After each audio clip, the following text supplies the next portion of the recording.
So malapit na naman ang pasukan kasi nga kakatapos na ng school year. So hindi ko lang alam sa inyo kung kailan yung pasukan nyo, pero yung iba magsisimula na raw ng June. So babalik na ulit sa dating sirkulasyon yung pasok natin. Kasi nitong nakaraan, lalong-lalo na sa mga public school, so ang daming beses na mga nawala ng pasok.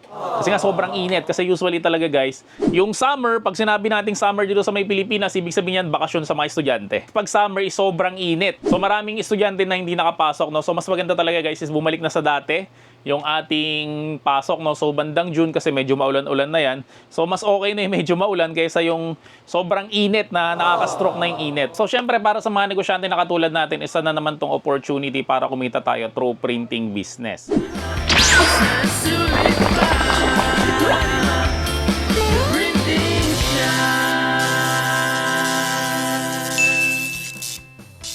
Guys, syempre offeran ko na lang rin kayo ng package, no? So meron kami tinatawag na back to school na printing business. So guys, kapag ka nag-avail kayo ng back to school na business package, so ito guys yung makukuha nyo. Syempre meron tayo dyan na Epson na L5290 na printer. So ano ba guys ang ginagandahan ng printer na to, no? Syempre ito guys yung printer na 3-in-1. So meron siyang Xerox at meron siyang scanner, tapos syempre meron siyang print.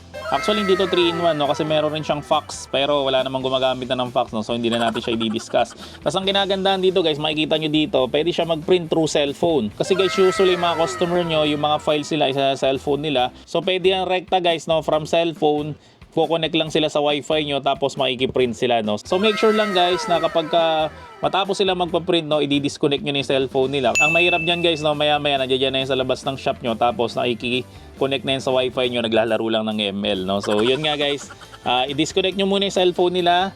Kapag katapos sila magpa-print, pwede siyang mag-Xerox ng long, no? So pinapadaan niya dito yan sa may taas, sa may ADF. Yan, so kinakain siyang pa ganon, tapos iikot siyang pa ganon. Yun guys yung ADF. Tapos pwede rin siya guys mag-scan ng long. Pero guys, tip lang, no? Lahat kasi ng klase ng printer o Xerox machine na may ganon, yung may ADF, ang problema kasi guys ng ADF is hindi siya pwede sa mga lukot o malalambot na mga papel. So kapag ka lukot o malambot, like mga birth certificate, masisira talaga yun, no? Siyempre common sense naman yun guys, no? Kapag kinain ito, yung mga lukot o mga malalambot na papel, babara lang yun or magja-jam lang yun, no? So, mapapagalitan ka pa para sa halagang 3 piso lang. So, mas maganda guys, wag na kayong tumanggap ng mga lukot o mga malalambot na mga papel kung magpapaserok sila o magpapascan sa inyo, yung mga long lang naman. Pero kapag ka A4 size or short, pwede naman yun guys sa may flatbed, no? So ito may flatbed yan dito, yung pinapatong lang. Yan guys, walang problema doon. Kaso sa flatbed kasi guys, ang kasya lang sa kanya is A4 size lang. So itong pigment ink na to guys, ito yung isasalin nyo dito sa may printer na to. Kasi meron pa siyang mga ink dito na mga original, no? Itong mga original na ink na to guys, hindi nyo na siya gagamitin. So ang pinakamagandang paraan ng pag-asalin nitong pigment ink dito sa may printer, ang gagawin natin, gagamitin natin itong mga original na ink. Itatapon natin yung laman, tapos isasalin natin to dito, saka natin siya isasalin doon sa may printer, no? Kaso medyo sayang kasi yon yung mga ink dito. So kung gusto nyo lang naman, pwede tayong gumamit ng syringe, no? So freebies na rin naman itong mga syringe na to. Kaso ang problema kasi sa syringe na to, minsan nagmamadali yung nagsasalin. So kapag kami nadali mo guys ang pagkasalin yan, ang mangyari dyan ay mag-overflow, no? Kasi magkakameron to ng hangin. So kapag nagsasalin kayo through syringe, dahan-dahan lang. Pero kung sakali nga nangyari yun, na nag-overflow siya, hindi naman masira guys yung printer nyo. Nakakainis lang, no? Kasi meron mga ink na tutulog doon sa may ilalim ng printer nyo. So kapag nangyari yun guys, gawin nyo na lang yung dating way na ito isasalin dito bago to isalin doon sa may printer. Kasi ito pa guys yung ibang kasama yan, syempre meron siyang QAF laminator. So ang laminator guys, again, iniingatan yan kasi umiinit yan guys. Lahat guys ng bagay na umiinit, iniingatan kasi pag di nyo iningatan yan guys, no, pwede mag-cause siya ng sunog o aksidente dyan sa may bahay nyo. Tapos makikita nyo dito sa may picture, no, so meron siyang color block dito. Ito yung pinakatakip ng laminator. Kung wala naman bata sa inyo, pwede nyo itong alisin. Pero kapag may bata guys, no, huwag nyo itong aalisin kasi ito parang sa akin sa gabal lang to, no. So inaalis ko na to dun sa mga laminator, no. Pero safety kasi yan para sa mga bata, no, kasi nandito sa loob niya yung roller. So kapag yung roller na yun guys ay naipit yung daliri ng bata doon, pwedeng maputol yun. Okay, no? So ingatan nyo guys yung laminator nyo again. Then ito naman, kasama rin to, no, laminating film. So ito guys yung ginagamit natin pang laminate dito sa ating laminator. Yan, so makapal yan guys, 250 microns yan. So yan guys ang pinakamakapal na laminating film. Okay, kasi nakakaya naman sa customer, no, na mag-offer tayo ng mga maninipis. Pero dito guys, meron tayong freebies dito. Ito A4 size na laminating film. Ito yung manipis, 125 microns lang to. Ito yung manipis. So freebies lang naman to, no, para matry nyo lang kung paano ba mag-laminate. Then syempre meron tayong paper cutter. Sigurado naman na nakakita na kayo nito, no? Ito yung binababa lang. Yan, so madali lang tong gamitin, very basic, no? Pero again guys, huwag nyo itong papahawak sa mga bata kasi pwedeng maputol yung mga daliri rin nila dito, no? So ingatan nyo guys yung mga gamit natin, huwag natin papahawak sa mga bata. Tapos syempre guys, may mga kasama yung photo paper. So ito yung unang photo paper natin, itong QUAF. So itong QUAF na to guys, so ginagamit to sa mga ID picture lang. Okay, pero kapag ka photo printing naman guys, ang gagamitin natin itong mga RC Satino kasi ito yung maganda talagang klase kasi hindi to tinatabla ng roller mark. Then guys, syempre meron yung kasamang warrior puncher, itong 3-in-1 na warrior puncher, no? So i-demo ko na lang sa inyo kasi meron akong naka-open dito. So ganito guys yung itsura niya. Yan, so kapag in-open nyo siya, naka-lock siya na ganyan. So paano siya i-unlock? I-press nyo muna to tapos saka nyo siya pihitin papunta dito. Yan, so baga-unlock na siya. Tapos mapapansin nyo dito guys na meron siyang tatlo dito. Ito yung pang curve, ito yung pambilog na butas, tapos ito naman yung oblong na butas, no? Tapos dito sa may likod niya naman, makikita nyo dito yung mga guhit na yan. Ito, meron siyang pointer dito, ito itatapat nyo lang siya doon. Limbawa, ito yung oblong, ito kunyari bubutasin natin to, limbawa ito yung ID. Yan, so pag binutas natin siya, ipapunch lang siya na ganyan. Yan, so nakita nyo na napunch siya. Ito naman yung bilog naman, so try natin. So i-punch rin natin dito sa may kabila. Yan, so na-punch rin siya. Then sumunod naman guys yung pang curve kasi kapag nagla-laminate tayo, ang problema nun guys, so yung kanto no nakakatusok, no, baka magsaksakan yung mga estudyante. So ipa-punch rin natin siya para mag-curve yung gilid. Yan, so makikita nyo guys na naka-curve na yung gilid niya, no? Hindi nakamukha nito na matulis. Siyempre guys, kapag bumili ka sa The Printing Shop, no, marami tayong freebies. Ito, mga freebies lang rin naman to. Mga hard copy. So ito guys yung pinakamagandang bond paper. So alam niyo naman yung brand na yan, hard copy, no? So hindi to pipitsugin na brand. So meron tayo ditong A4 size, tas meron tayo ditong letter size, at meron tayong legal size. So trivia lang guys, no? Ang pagkakamali kasi ng mga Pinoy, minsan kasi nagpiprint tayo, tapos tinitingnan natin doon sa may Microsoft Word, di ba? Pag open natin ng Microsoft Word, tapos nilalagay natin doon legal size. So kapag nilagay nyo doon guys sa may Microsoft Word nyo is legal size, tapos nag-print kayo, mapapansin nyo guys na yung print nyo is putol. Okay, so bakit siya putol guys? Kasi guys, sa ibang bansa, ang legal size nila is 8.5 by 14. Pero guys, sa Pilipinas, ang legal size natin guys is 8.5 by 13. Okay, so ang gawin nyo na lang kapag gusto nyo ng legal size, i-customize nyo na lang guys yung size ng paper nyo, no? So ang input nyo na lang doon is 8.5 by 13. Ito, freebies lang rin to. Tapos ito, free lang rin to, itong Epson na L5290 na dust cover. Kasi merong nagreklamo sa amin na yung printer niya raw after a week ay hindi na raw umihigop ng ink. So nung chinek namin guys, yung loob niya, nakita namin na yung hose butas na. Yung pala, kinain pala siya ng ipis, no? So kapag hindi nyo ginagamit guys yung mga printer nyo, mas maganda takpan nyo siya. So itong dust cover nito guys, no, 450 pesos to. So freebies lang rin yan. Itong laminator natin na dust cover, so freebies lang rin to. So ang presyo naman ito guys is 350 pesos, no? So kung kukumpitin nyo guys yung mga freebies natin dito, no, mapunta siya ng mga 1.5. Yan, so ganyan karami guys yung freebies natin. Tapos may freebies na rin tayo ng resetter nito. Ang resetter guys, ginagamit yon kapag marami ka na na-print na mga papel, no, kailangan mong i-reset yon. Usually guys, ang ginagawa, dinadala to sa may Epson. So kapag dinala mo yan guys sa may Epson, no, sisingilin ka nila ng mga 750 hanggang 1,500 pesos. So namasahe ka na or naggasolina ka na, tapos sisingilin ka pa doon, no? Yung resetter na ginagamit nila guys, ibibigay ko lang sa inyo for free. Okay, ang presyo kasi ng resetter na yon ng Epson na L5290 is 1,500 pesos. Pero isasama ko na rin yung guys sa freebies. Tapos syempre may mga templates rin tayo for printing, no? Para hindi ka na guys mahirapan sa yung mga editing, no? So may mga ready templates na doon. So pwede mong gamitin yun guys, no? Kamukha nung sa may ID. Mga formal attire guys, pwede mong gamitin yun, no? Kung may Photoshop ka sa may laptop mo, pwede mo siya guys gamitin. Okay, may mga formal attire doon, merong mga pang-invitation, at kung ano-ano pang mga nagagamit sa printing business, no? So hindi ka na mahirapan guys kasi ready-made na templates na yon, worth 200 pesos, pero ibibigay ko na rin yan guys, no, for free.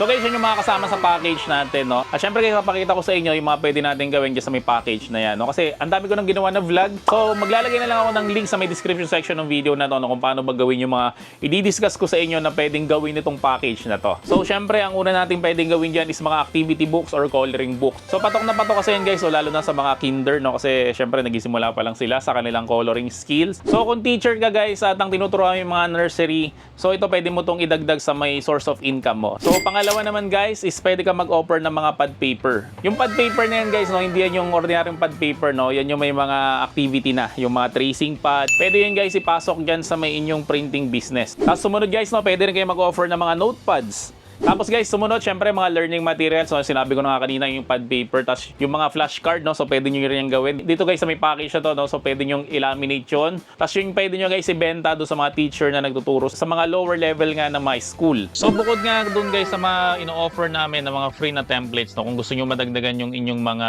templates na pwede nyo i-edit, no? So inaanyayahan ko kayo na mag-subscribe dito sa may Creative Fabrica. So nag-offer sila guys ng free trial, no? Pero ito guys ipakita ko sa inyo kung ano ba yung mga ino-offer nila, no? Kasi ang templates dito is million na talaga, no? So tingnan natin dito, halimbawa flashcard. Yan. So lahat yan guys is pwede nyo siyang i-download, no? Once na member kayo ng Creative Fabrica. Halimbawa type natin is coloring book. Yan. So makikita nyo guys na meron rin silang mga coloring book, no? So halos lahat ng pwede nyong maisip nandito na guys sa may Creative Fabrica. So sa mga gustong mag-avail ng Creative Fabrica at matry nyo siya guys, no, for free. So maglalagay ako ng link sa may description section ng video na to kung saan kayo guys pwede mag-subscribe, no, at make sure lang na yung link na yun ay i-click nyo, no, parang ma-avail nyo guys yung free subscription nila.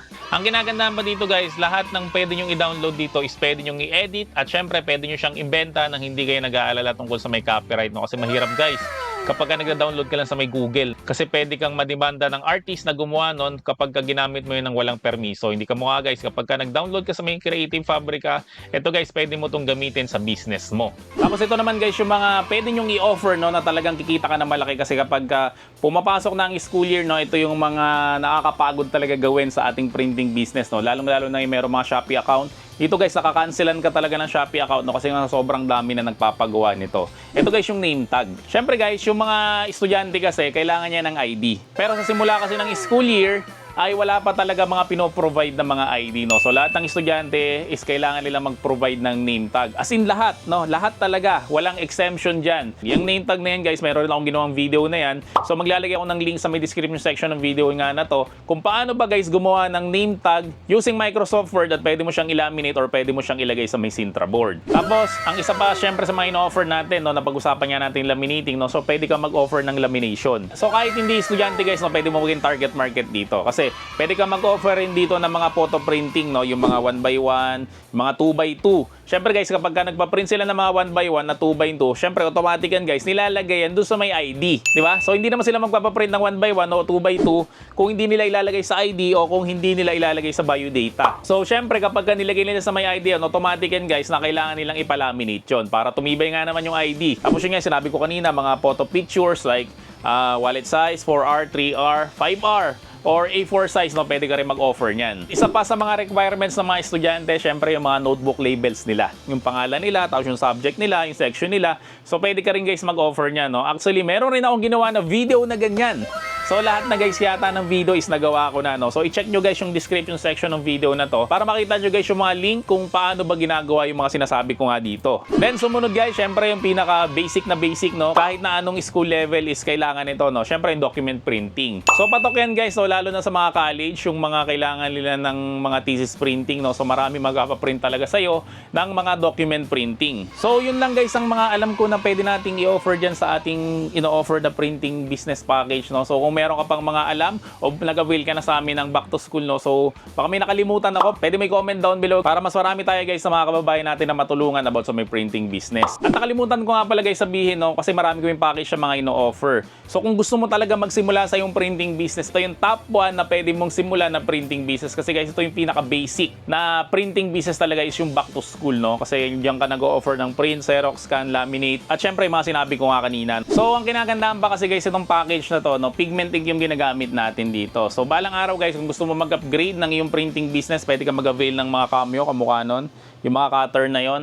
At pwede ka mag-offer guys na mga sticker label na printing business. So again guys, no, para mas detailed kung ano ba yung pigment ink, no, meron akong ginawa na latest na vlog dyan, no. So ilalagay ko rin guys yung link sa may description section ng video na to kung saan nyo mapapanood guys yung vlog na ginawa ko about sa may pigment ink. So guys, sa mga gusto mag-avail ng back to school na printing business package, no, so pwede mo kaming i-PM sa aming page sa may FB, The Printing Shop. At sabihin mo lang guys na napanood mo tong video na to, no, para bigyan ka ng discount at syempre ng mga freebies. At kapag ka nabili mo na guys yung package na yon, no, so ito pa guys yung mga tips pa para makapagsimula ka ng yung printing business, no? Syempre, nandiyan na nga yung number 1 na kailangan mo, syempre yung mga materials and mga machine at mga printers, no? So yan, meron ka na kasi nga nakapag-avail ka na. Pangalawa guys, syempre kailangan mo ng business name. Mag-isip ka na guys na ipapangalan mo dyan sa may printing shop mo. So tip lang guys, no, wag mong lolokohin yung pangalan ng printing shop mo. Kasi nga guys, meron akong customer no, nagsimula sila ng printing business, ang pangalan ng kanilang shop is printing ng ina mo. Nakakatawa siya, catchy, pero pagdating guys ng panahon, pagsisisihan mo yon. Kasi parang niloloko mo yung sarili mong brand. So sa una pa lang guys, dapat maganda na yung pangalan ng printing shop mo. Okay, so kung wala kang maisip guys, pwede mo ipangalan sa anak mo. Or pwede mong ipangalan sa may asawa mo, pwede mo ipangalan sa nanay mo, o pwede mong gawin yung acronym ng pangalan mo. Acronym nga ba tawag doon? Halimbawa ko, Marlon V. Ubaldo. So pwede ko sabihin na MVU Printing Shop. So pangatlo guys, syempre, prepare mo yung iyong pwesto. So about sa may space naman guys, no, hindi nyo kailangan ng malaking pwesto. Kahit dyan sa may bahay nyo guys, no, pwede ka na magsimula. No? Kamukha nito guys, tingnan nyo to ha. Oh, di ba? So isang dipa at isang dipa. Yan. So ganyan lang kalaki guys yung pwesto ko dito sa may printing shop ko. Kasi ito mga stock ko na to no. Eh hindi naman kayo magbebenta muna ng stock. So makikita nyo guys na nandito lang yung laptop ko. Syempre nandito lang yung printer ko. Ito meron akong cutter dito. So kung may cutter kayo, pwede yung pwesto dito. Pero yung back to school na printing business nga natin, wala pang cutter yan. No? So dito pwede nyo ilagay laminator nyo. Tapos sa may banda dito, pwede nyo ilagay mga papel nyo. So ganito lang guys, kalit ng pwesto, pwede ka na magsimula ng printing business mo. Pang-apat guys, business permit. No? So may marami kasi nagtatanong sa amin, ano raw bang permit yung kailangan nila? Kailangan ba raw nila ng BIR, ng DTI? At kung ano-ano pa mga business permit. No? Actually guys, kapag ka nagsisimula ka, hindi mo kailangan ng permit talaga. No? Kasi nga nagsisimula ka pa lang naman. Kung gusto mo talaga ng permit, ang pinakamaganda, kumuha ka lang ng barangay permit. Para may display ka lang dun sa may labas ng shop mo na legit ka. No? Kasi kami, dyan rin kami nagsimula, barangay permit lang. Tapos hanggang sa kumuha kami ng DTI at syempre kumuha na rin kami ng BIR. At syempre kumuha na rin kami ng iba pang mga permit na kailangan namin para mag-operate ng business. Panglima guys, na kailangan mo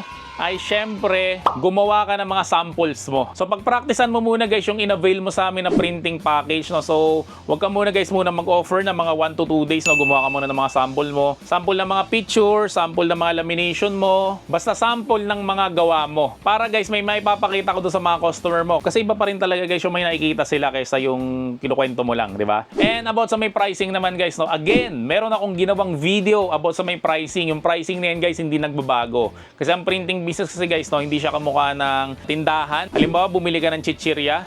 Di ba yung chichirya, ang presyo ng 5 piso, ibenta mo ng 6 o piso lang yung patong mo. No? So sa printing business guys, hindi ganon. Sa printing business kasi, ang tubo natin dito is times 10, times 20, times 50. No? So kahit gaano pa kalaki yung gusto mong ipatong, walang problema dyan. No? Kasi halimbawa, may nagpa-print sa'yo ng document. Ang document printing natin guys is 5 piso ang isa, pero ang puhunan lang nun siguro mga 25 centimos. So times 25 guys yung kinita mo sa may document printing. So again guys, kung gusto mong malaman yung mga presyuhan ng printing business, so maglalagay ako again guys ng link sa may description section ng video na to. So hindi mo naman totally kailangan sundin yung pricing guide namin, no? Kasi nga guide lang naman yan. So pwede kang mag-base doon, tapos tingnan mo lang yung paligid mo, kung may kalaban ka ba, kung wala ka namang kalaban, pwede mong taasan. Ngayon kung may kalaban ka, pwede mo babaan. No? So depende pa rin sa yan. And isa pa guys sa mga tips, dagdagan mo guys yung printing business mo. Dumarating naman talaga sa lahat ng negosyo, no? Dumarating talaga yung tagtumal, is meron ka pang ibang may offer. No, for example, pwede kang mag-offer ng typing job. Pangalawa, pwede kang maglagay ng sari-sari store. O kung meron ka sari-sari store, pwede mo idagdag yung printing business. Pangatlo guys, pwede kang mag-offer ng GCash. Syempre sa GCash, marami nang pumapasok dyan. Syempre, cash in, cash out. Pangalawa, nandiyan na rin yung loading. Pwede na rin dyan yung bills payment. No? So marami pumapasok guys sa may GCash. No? So ang dali na lang kumita ng pera ngayon through GCash. Pangapat guys, pwede ka rin mag-offer ng school supplies. No? Kung medyo malaki-laki na yung pwesto mo. Syempre guys, kapag ang estudyante pumunta doon sa may shop mo, nagpapaprint, no? So may makikita sila dyan na kung ano naman naka-display, mga papel, ballpen, eraser, pantasa. So, pwede silang bumili nun. Okay, maliit lang guys ang tubo sa school supplies, pero at least meron. At least merong tubo, no? Kaysa nasasayang yung pwesto natin, no? Yung pwesto natin guys, siksikin natin, no? Damihan natin ng laman. Para hindi guys yung sayang yung pwesto natin, lalong-lalo na kung uupa ka. Panglima guys, no? Pwede ka rin mag-offer ng mga online assistance like DTI. So meron rin akong tinuro niyan guys, no, kung paano ba maglakad ng DTI, kasi akala kasi ng mga tao kapag kailangan mo ng DTI, pupunta ka doon sa may DTI. Hindi guys, sa online lang yan. So hindi alam ng lahat yon. So ang gagawin mo guys ngayon, no, ikaw yung maglalakad ng DTI nila at sisingilin mo sila guys ng 500 pesos. Pangalawa guys, pwede ka rin mag-offer ng NBI assistance. Alam ko, pwede rin sa online yon. Yung mga passport, yung mga Philippine ID, at kung ano-ano pa na pwede mang-i-offer na assistance. So ulitin ko lang guys, sa mga gusto mag-avail ng kanilang back to school na package, no, at habulin natin guys itong school year na to, no, kasi sayang naman Kasi kapag ka nagsimula na yung school years, tapos saka ka pala magtatayo ng yung printing business, sayang naman yung mga pwede mo mabentahan. Or pwede mo magawa ng mga notebook sticker, syempre ng mga lamination, syempre ng mga name tag, no? So sayang naman lahat yun, no? Mas maganda guys, simulan mo na kaagad ngayon habang hindi pa nagsisimula yung pasukan. So sa mga gusto magsimula ulit, no, hanapin mo lang kami sa may FB, The Printing Shop. At sabihin mo lang guys na napanood mo tong video na to para bigyan ka ng discount at syempre ng mga freebies.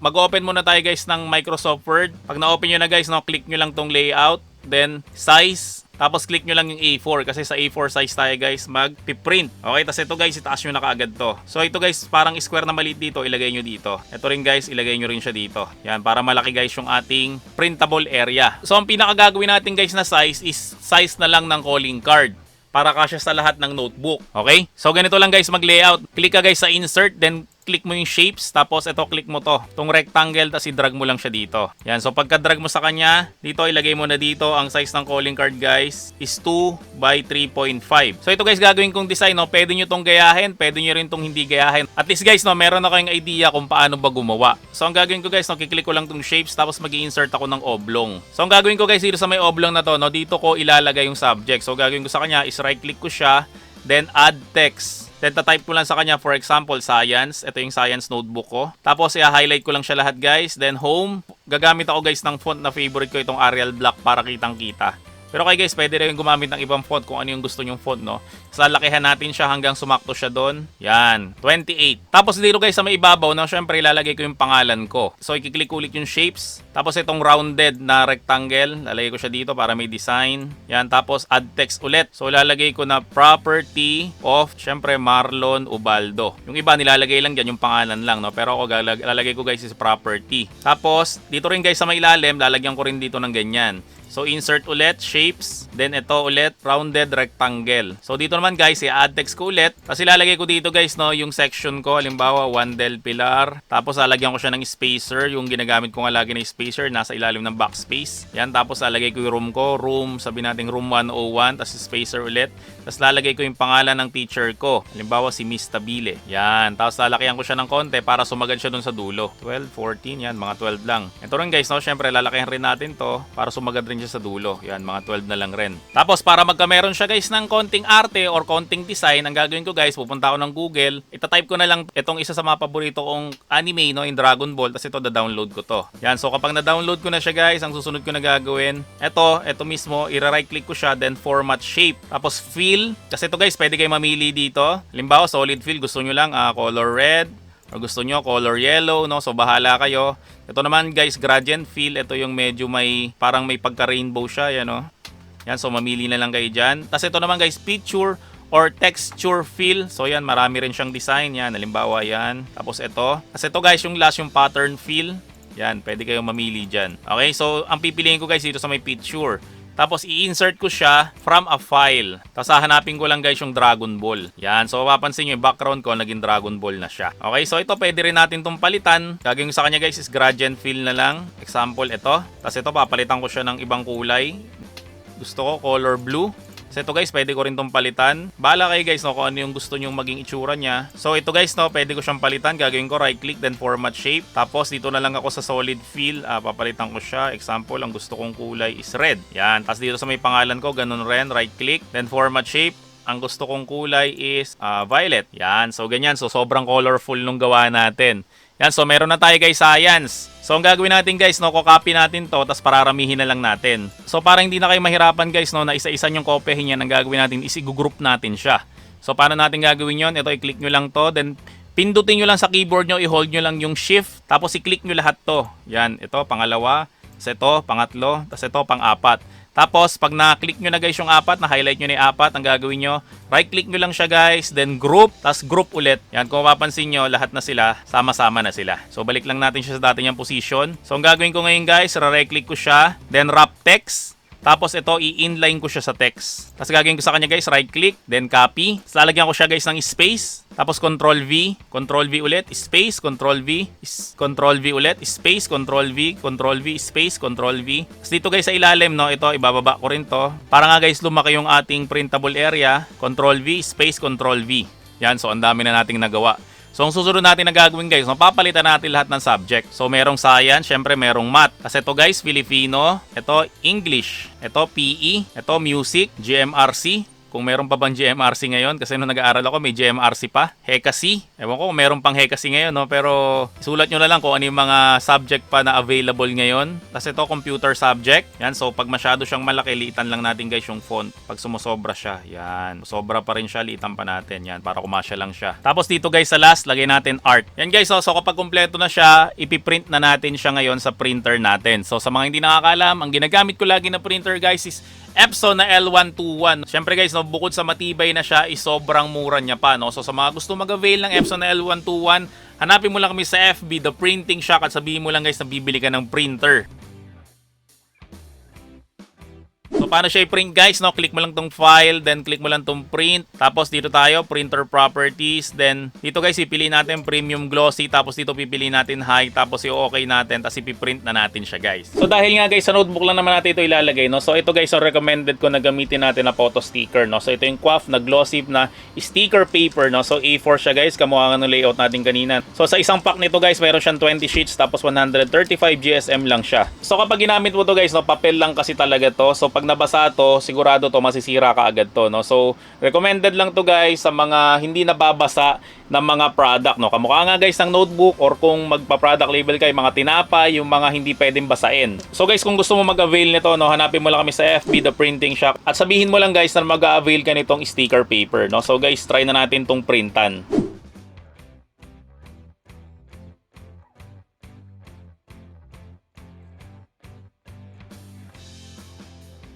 So itong susunod na gagawin ko guys, no, optional to. So pwede nyo siyang lagyan guys ng phototop, or pwede nyo rin siyang hindi lagyan ng phototop, no? Kasi guys, usually nilalagay lang naman tong phototop para maging scratch proof yung sticker natin. Pero guys, kapag yung notebook na paglalagyan nila is wala pa namang plastic cover, no, pwede na guys walang phototop. Pero kapag yung notebook na paglalagyan nila is meron ng plastic cover, mas recommended ko guys na meron siyang phototop. Kasi guys, ipapatong to doon sa may plastic cover. So sa mga hindi nakakaalam guys, so paano to ina-apply? Isuksok mo lang siya guys ng konti, pindutin mo lang tong run. Yan, tapos konting-konti lang, patayin mo agad yung laminator, tapos balatan mo dito. So pag nabalatan mo na guys, no, saka natin to isusuksok dito. Tapos i-run na natin siya ng tuluyan. So pag phototop guys ang ginagamit natin, no, hindi natin kailangan painitin yung laminator, no, kasi nga cold laminating film to. Ang ginagawa lang natin dito guys is kailangan lang natin ma-press itong phototop doon sa may sticker. So hindi natin kailangan ng mainit na laminator, kaya mas matipid siya sa kuryente. So ang gagawin natin na susunod guys, kapag nalaminate na siya ng phototop, or kahit di pa siya nalalaminate, no, pwede natin siyang i-cut ng ating sliding cutter.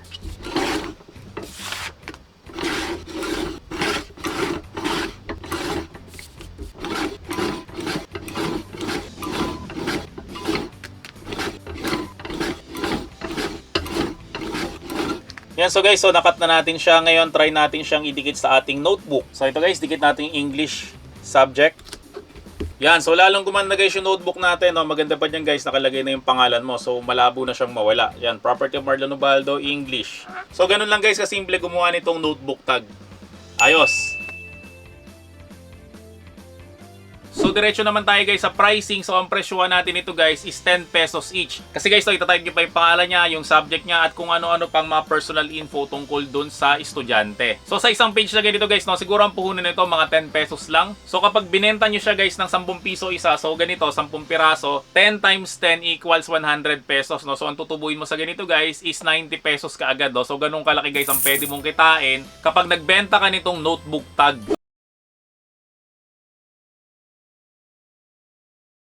Fast forward tayo ngayon, no, ang i-offer natin syempre ay mga notebook na sticker. So patok na patok yan ngayong school year, no, kasi sigurado yan 100% lahat ng estudyante ay kailangan nila ng label ng kanilang mga notebook. Para nga guys, halimbawa naiwan nila yon o na misplace nila, ay madaling ibalik sa kanila kasi nga yung notebook na yon ay merong pangalan. So hindi lang guys sa notebook ito, ang gagawin natin guys, no, lahat ng mga pag-aari ng isang estudyante ay ilalagyan natin ng label. So para hindi na humaba ang video na to, so video, pasok. Yung notebook sticker guys, usually yan composition nito, itong mga subject sticker. Yan, so meron tayo ditong arts and music, araling panlipunan, English, mathematics, physical education, values education, Filipino, and science. Tapos dito guys, para puno siya. Ang ginawa ko dito guys ay nilagyan ko rin dito ng mga maliliit na sticker na pwede natin guys ilagay doon sa properties ng mga estudyante. Halimbawa guys, ballpen, pencil case, pantasa, pambura, at kung ano-ano pa guys na mga property nila, no, para hindi basta-basta siya guys mawawala. So ito guys, ginawa natin ito, no, nilayout ko rin to sa may Microsoft Word. So makikita nyo to guys, lahat to is editable. So hindi ko na guys pinakita kung paano to inedit, no, kasi kapag pinakita ko to, grabe to, sobrang tagal talaga nitong ginawa. Hindi to basta-basta guys ginawa in just 1 hour, 2 hours.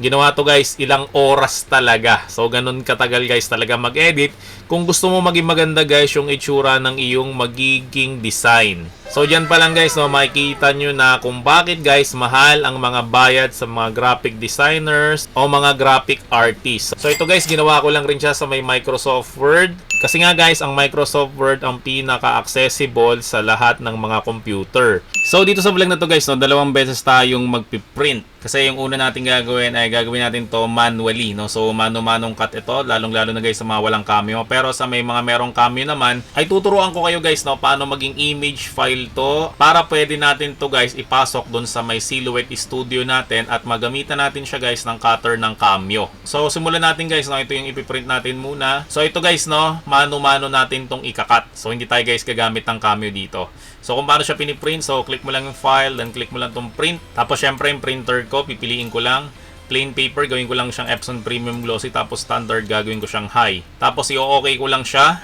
Tapos guys, kiklik ko na yung print. So guys, habang piniprint natin yung ikakat natin ng manually, no, so tuturuan ko naman kayo guys, no, kung paano yung Microsoft Word ay gagawin mo siyang image, no, para pwede mo siyang ipasok sa may Silhouette Cameo at ikat natin, no. Kasi kung makikita nyo guys, yung gawa natin na to ay isa itong journal sticker. So ang ibig sabihin guys ng journal sticker, no, meron siyang sticker na ganito, tapos sa loob niya guys, meron siyang mga sticker rin. So ito lang guys ang ipipil dyan. Ito, yan. Tapos ito matitira talaga to doon sa may sticker. So marami akong ginawang mga trial and error dito. So itinry ko siya guys i-convert sa may online, no, from MS Word, tapos ginawa ko siyang JPEG. Kaso hindi siya successful. So ang nangyari pala doon ay meron kasing mga font dito na hindi kayang basahin ng website na yon. So ang nangyari ay nawawala yung mga font na to. Imbis guys na ganito yung itsura niya, nagiging itsura niya ay ganyan. Pansin nyo guys, nasira yung mga Sailor Moon, tapos yung arts hindi na siya mabasa. So ganyan guys yung nangyari nung tinry ko siyang i-convert sa may online, no, from Word to JPEG. So hindi siya successful. Pangalawa ko guys ginawa ay syempre ini-snipping tool ko to. So gumamit ako ng snipping tool. So ito yung ginamit ko. So kinlik ko lang yung new, tapos ini-snip ko siya. Ang problema naman guys, no, kapag snipping tool lang ginawa nyo ay nagiging pixelize siya, no, kasi mababa ang resolution nitong monitor natin. So hindi rin siya effective. So ginawa ko rin guys, no, tinry ko rin siyang ilagay sa may Photoshop. So naayos ko naman siya sa may Photoshop, kaso parang redundant di ba? So bakit pa ako gagawa sa Word kung ipipaste ko lang rin naman sa Photoshop? So hindi ko na ipapakita yon kung ano ginawa ko doon. Kasi nga guys, no, medyo redundant siya. So kung marunong kayo sa Photoshop guys, no, mas maganda sa Photoshop kayo gumawa. Pero dito nga sa may tutorial na to, no, sa may Microsoft Word tayo gumagawa kasi nga mas accessible ang Microsoft Word sa mga computer. So ang ginawa ko guys, no, nag-layout ako sa malaking papel. So makikita nyo dito na ang layout ko dito is A3 size. So ginawa ko guys, no, kiklik ko lang itong first page, tapos pupunta lang ako sa may layout, tapos itong selection pane. Nagtataka ako bakit pane lang to hindi ba to nakulangan ng panel? Basta yun lang nakalagay, selection pane. Yan, tapos ang gagawin natin dito sa may selection pane na to, pag kinlik natin yan, may makikita ka dito sa may gilid, ito yung mga selection, no? O ito yung mga layers guys, no, kumbaga sa may Photoshop. So ang gagawin natin dyan, hold mo lang yung control sa may keyboard mo, tapos i-click mo siya isa-isa. Yan, so kapag na-highlight mo na lahat, tapos ang susunod natin na gagawin, dito may makikita ka dito na nakalagay na group. So i-click mo lang yung group, tapos i-click mo lang tong group. Yan, makikita nyo guys na itong lahat ng ito ay naging isang file na lang siya. So ang susunod natin na gagawin dyan, right click natin siya, tapos kakopy natin, tapos mag-open tayo guys ng MS Paint. Tapos doon natin siya guys ipipaste. So kapag na-paste na natin guys, makikita nyo dito na yung resolution na nagawa natin is 1826 by 2483. So ito guys, malaki na to, no? So pwede na natin ito ngayong i-save. Save as JPEG. Yan, para pwede na natin siya guys i-layout doon sa may ating Silhouette Studio. So ngayon guys, na-save na natin as image file. Yan, makikita nyo naman na malaki na talaga siya, no? Hindi na siya kamukha nung inisnip lang natin na maliit ang kanyang resolution. Nakamukha nito guys, no? Ito is snipping tool lang to. Ang resolution niya is 550 by 744 pixel lang, no? So sobrang liit nito at mangyari dito, ganyan yung itsura niya. Pixelated siya. So ito naman ginawa natin na to, hindi na siya pixelated. Yan, makikita nyo, ang ganda ng pagkakagawa natin sa kanya. So ang next natin na gagawin, syempre mag-open tayo ng Silhouette Studio. So kiklik natin yung view, then click natin yung registration marks. Tapos yung inset guys, no, isasagad natin dito sa may kaliwa. So ang next natin na gagawin, itong sticker 1 natin, idadrag natin siya papunta dito. Yan, so kapag nadrag na natin, syempre ito guys, ay lilitan natin. Para kasya lang siya dito guys sa may loob nitong ginagawa natin na layout. So ang next natin na gagawin guys, no, syempre lalagyan natin to ng cut marks para ito lang i-cut niya. Yan, ito kasi guys yung nasa likod na to, itong personalized back to school sticker na to ay may iwan yan. So dapat ito lang yung ma-cut natin. So paano natin gagawin yon? So ang gagawin lang natin guys, no, click lang natin tong panels, then trace. So kapag nasa trace na tayo guys, no, ang gagawin natin, kiklik mo lang to, select trace area, tapos lilitan mo lang to para makita lahat, tapos iti-trace mo lang guys yung gusto mong makat. Yan, so ito lang guys yung gusto nating makat, di ba? Tapos makikita nyo guys na meron siyang mga yellow. Yung mga yellow na yun guys, yan yung magiging cut marks natin. So dapat ang matitrace lang, ito lang banda na to, tapos dito lang, tapos ito lang. Yung loob guys, dapat hindi siya matitrace. Ang gagawin natin guys, no, titimplahin lang natin siya. So, urong-urong mo lang tong threshold. Yan, so makikita nyo na ito na yellow na siya. Yan, tapos yellow na rin to. Yan, so okay na yan. Yung loob guys, para hindi magkameron ng cut marks sa loob, ang gagawin natin guys, no, kiklik natin tong trace outer edge. Yan, so kapag nagawa mo na yan, ang next natin na gagawin, aalisin muna natin to. Yan, iurong mo muna siya dito. Yan, makikita mo guys na meron na tayong mga cut marks. So, may mga sobra-sobra yan, nakamukha nito. So, ito, alisin lang natin to. So, kapag kinlik mo siya, naka-group siya, ang gagawin mo dito is right-click mo lang siya. Then, release compound path. Yan, makikita mo guys na hiwalay-hiwalay na siya, no? So, itong cut marks na to, alisin lang natin to. So, pwede na natin siya guys ibalik dito, no? So, make sure lang na masushoot mo ulit siya doon. So, lakihan mo lang yung image mo. Tapos, ito i-shoot mo lang siya doon sa may loob ulit. So, kapag na-shoot mo na siya, ang gagawin mo susunod is i-click mo tong send, no? Para ma-check mo na makikita mo dito na ang cut marks na lang natin ay ito na lang. Yan, so ito guys, wala tong cut marks. So, ganun lang guys kasimple gumawa ng journal sticker, no? So, ang gagawin natin dito, syempre, click natin yung file, then click natin yung print. Tapos guys, preferences, ganun ulit gagawin natin, no? Epson Premium Glossy, tapos to gagawin natin tong high. Tapos i-okay natin siya, tapos ipiprint na natin siya. So, sa mga nagtatanong guys, no, kung ano bang klaseng printer ang ginagamit ko sa pag-print ng mga sticker dito sa The Printing Shop, ang ginagamit ko guys ay itong Epson na L121 printer, tapos meron siyang pigment ink. Kaya guys, pigment ink ang ginagamit natin kasi ito guys yung ink na hindi siya kumukupas. Hindi kamukha guys nung original na ink na nasa loob ng box ng Epson, kumukupas yun. So nakakaya naman guys sa mga customer, no, na nag-offer ka ng printing tapos ilang linggo lang or ilang buwan lang yung lumipas, kumupas na yung print mo. So kung saan nakakabili ito guys, no, hanapin mo lang kami sa FB, The Printing Shop, at sabihin mo lang guys na bibili ka ng printer with pigment ink. Guys, tip lang sa mga gumagamit ng Epson na L121, lalong-lalo na guys kapag inalisan siya ng tip, diba ang nangyari is nagkakameron siya ng rainbow dito sa may ilalim. Yan, kung mapapansin nyo to guys, no, wala tong rainbow sa may ilalim. Kasi guys, gumagamit ako nito. Itong printer bridge na tinatawag namin. So kapag ka nag-print ka guys, ang mangyari dyan ay yung printout mo is paangat siya. So kapag paangat siya guys, no, hindi na sumasabit yung head dito sa may ilalim, kaya nawawala guys yung mga rainbow effects sa kanya. So sa mga gusto mag-avail nito, hanapin mo lang kami sa FB, The Printing Shop, at sabihin mo lang guys na bibili ka ng printer bridge para maiwasan mo na guys yung pagkakameron ng rainbow effect dito sa may ilalim. So ito na guys yung mga na-print natin. Siyempre guys, ito yung una, ito yung ginawa natin na A4 size. Yan, so ito guys yung gagawin natin na manual cut. Tapos ito naman guys yung A3 size natin ni-layout, tapos nilipat natin guys sa MS Paint para maipasok natin siya sa Cameo. So ang gagawin natin dito guys, no, ikakat natin yung mga nandito lang, no, kasi ang gagawin natin dito is journal sticker. So dapat matitira guys yung background nito. Yan, kung mapapansin nyo, kaya siya may background na gray. At ito rin guys, no, kaya siya meron dito nakalagay kasi ito yung pinaka title nung ginawa natin. Tapos dapat ito may iwan to. Tapos ito lang yung mga pwede nyong ipil. Yan, so ang gagawin natin dito guys, no, ay ikakat na natin siya sa ating Silhouette Cameo. So guys, tip lang ulit, no, kapag gusto nyo maging pantay yung cut nyo. So ito, napaka-importante nito, itong Cameo bridge. So kanina guys, no, meron tayong pinakitang printer bridge. Ito naman guys yung para sa Cameo bridge. Kasi kapag wala to, ang nangyari dyan, yung cutting mat nyo nakalaylay ng ganyan. So para maiwasan natin guys yung paglalaylay ng cutting mat na nagiging dahilan bakit hindi pantay yung cut natin. At ito guys, ito meron ditong tool guide. So ito guys, kailangan natin itong Cameo bridge. Yan, so makikita nyo na kapag nilapag ko siya ay pantay na siya. So ang gawin natin ngayon guys, no, ikat na natin yung ating sticker using our Cameo. So guys, habang kinakat natin sa silhouette Cameo yung isa, no, ang gagawin naman natin dito is manual cut. So ang gagawin natin dito guys, no, ikakat natin siya isa-isa. So ganito guys katrabaho, no, kapag wala kang Cameo. Saka ang masaklap guys, no, kapag wala kang Cameo ay kamukha nito guys, no, dapat curve to yung gilid niya, no. Ito mahirap tong i-curve. Yan, so ganyan yung nangyari sa amin no, na nag-start kami. Gusto ng customer curve yung gilid. Pero hindi namin siya magawa kasi nga wala kaming cutter. No? So napaka-importante guys ng Cameo, pero kung wala ka pang Cameo, pwede ka guys gumamit ng sliding cutter na kamukha nitong ginagawa ko ngayon.